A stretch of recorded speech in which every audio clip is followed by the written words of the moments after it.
మనిషికి నిద్ర ఎందుకు పట్టదండి?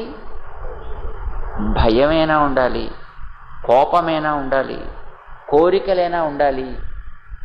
ఏదో ఒకటి లేకపోతే మనిషికి నిద్ర రాకపోవడానికి ఉందండి. మనస్సులో ఏదో ఒక తపన ఉంది, మనస్సులో ఏదో ఒక ఆరాటం ఉంది.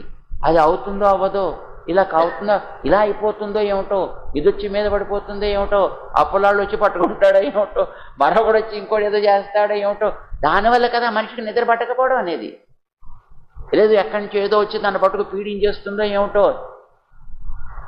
మనస్సులో ఉండేటటువంటి భయం వల్లనో, కోరికల వల్లనో, ఆశ వల్లనో ఏదో ఒకటి కారణం అవుతుందండి ఎప్పుడు మనిషికి నిద్ర పట్టడం లేదు అని అంటే. అవి లేకుండా ఉందనుకోండి, మనసు ప్రశాంతంగా ఉందనుకోండి, హాయిగా గుండె మీద చేయి వేసుకొని వాడు చక్కగా నిద్రపోగలుగుతాడు.